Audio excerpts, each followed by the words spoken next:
The Japanese government has tightened regulations on overtime work in an attempt to rectify the notoriously long working hours at Japanese firms. Our correspondent Terence Terashima has more.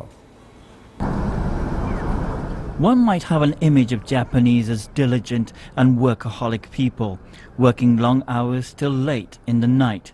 In some ways it is true. It's the labor culture here.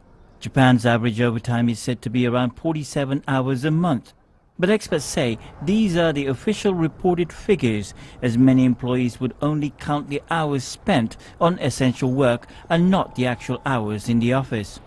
Workers typically use less than half of their annual leave. According to Labour Ministry's survey, employees took less than half of 18.5 days average entitlement for decades.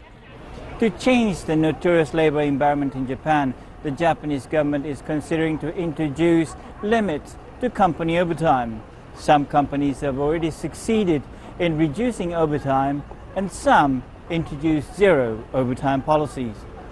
The Ryohin Keikaku company, more publicly known as the Muji brand, introduced zero overtime policy for a decade. Employees are to leave at 6 p.m. and manage to retain the residual workers past the designated time to 6%. It was important to streamline our business processes and at the same time keep our productivity. Each department discussed the essentials, redundant work and improved communication. We managed to work towards zero overtime in phases. Although there were protests at the start, employees soon got into the habit of planning daily, weekly and monthly workflows, what need to be done and need not on a particular day. Some say it made them more productive. When I worked overtime, my mind never switched off.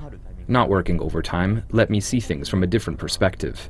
It gave me time to study, and that in turn contributed to my work. The Labour Ministry has set up a task force to eliminate excessive labour and began to crack down on employers that force their employees to perform excessive overtime.